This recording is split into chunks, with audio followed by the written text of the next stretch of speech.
Hi കൂട്ടുകാരെ, ഇത് എൻ്റെ വീടിനടുത്തുള്ള ഒരു ക്ഷേത്രമാണ്. ഈ ക്ഷേത്രത്തെപ്പറ്റി നിങ്ങൾക്ക് ഒന്ന് പറഞ്ഞു തരാം എന്ന് വിചാരിച്ചിരുന്നു. അത് പരിചയപ്പെടുത്തി തരാം എന്ന് ഞാൻ വിചാരിച്ചു. എൻ്റെ ഈ പുതിയ വീഡിയോയിലേക്ക് നിങ്ങൾക്ക് എല്ലാവർക്കും സ്വാഗതം. കാഞ്ഞിരക്കാട്ട് ഭഗവതി ക്ഷേത്രം എന്നാണ് പറയുന്നത്. ഇവിടെ വനദുർഗയാണ് ഇവിടുത്തെ പ്രതിഷ്ഠ. ആ ക്ഷേത്രത്തിനടുത്തുള്ള കുളവും അതിൽ നിറയെ മീനുകളും നല്ലൊരു വൈബാണ്. കാണാനായിട്ടും നല്ല രസമാണ്. ഇത് ഒരു മീൻ പൊങ്ങി നടന്നു പോകുന്ന കണ്ടോ നിങ്ങൾ? ഇതുകൂടാതെ ഒരു ആമയുണ്ട്. തെങ്ങിൻ്റെ അവിടെയായിട്ട് ദൈവത്തെ പൊങ്ങി തല കാണുന്ന കണ്ടോ ഒരു ആമ. കുളത്തിൽ ആമയുമുണ്ട്, ഒരുപാട് മീനുകളും ഉണ്ട്. ഇത് ആമ പതുക്കെ നീങ്ങുന്നത് കാണാമോ നിങ്ങൾക്ക്? ചെറുതായിട്ട് വെള്ളത്തിൽ തെങ്ങിൻ്റെ അടുത്തായിട്ട് പതുക്കെ നീങ്ങി വരുന്നുണ്ട് ആമ. നമ്മുടെ തല മാത്രം കാണാം.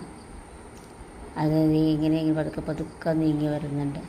അതുപോലെ ഇഷ്ടംപോലെ മീനുകളും ഉണ്ട് ഈ കുളത്തിൽ.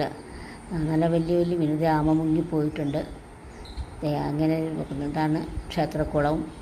ക്ഷേത്രത്തിന് വെള്ളത്തിലുള്ള നിഴലാണ്, തെങ്ങിൻ്റെയും ഒക്കെ നിഴലാണ് ഈ കാണുന്നത്. ഇത് അടുത്തൊരു മീൻ, വലിയൊരു മീനാണ്. ഇഷ്ടംപോലെ മീനുണ്ട് ഈ കുളത്തിനകത്ത്. ഈ കുളത്തിലാണ് ദേവിയുടെ ആറാട്ട് നടത്തുന്നത്. ഈ കുളത്തിലാണ്. അതുപോലെ തൊട്ടുമുറ്റത്ത് തന്നെയാണ്, അമ്പലത്തിനോട് തൊട്ടുമുറ്റത്ത് തന്നെയുള്ള കുളമാണിത്. നല്ല രസമാണ് അവിടെ വന്നിരിക്കുന്ന. പ്രത്യേക ഒരു സുഖമൊക്കെ ഉണ്ട്. അതുപോലെ അതിൻ്റെ പ്രദേശം ഒക്കെ നല്ല അന്തരീക്ഷമാണ്. ജാതിത്തോട്ടവും ഒക്കെ ഉണ്ട്. സൈഡിലായിട്ട് ജാതിത്തോട്ടവും ഒക്കെ ഉണ്ട്. ഞങ്ങളൊക്കെ വീടിൻ്റെ അടുത്തുനിന്ന് ജാതിത്തോട്ടത്തിൽ കൂടെ വട്ടം കിടന്നാണ് ക്ഷേത്രത്തിലേക്ക് വരുന്നത്. എളുപ്പമുണ്ട് വരാനായിട്ട്. നല്ലൊരു എന്താ രസം. ആ കലപ്പടവിൽ നിന്ന് കഴിഞ്ഞാൽ നമുക്ക് ആ മീനുകളിങ്ങനെ വരുന്നതാണ് നമ്മുടെ കാലിലേക്ക് ഒന്ന് കൊത്തും. നല്ല രസമാണ് കാണാൻ. അതുപോലെ കണ്ടു നിൽക്കാനും നല്ലതാണ്.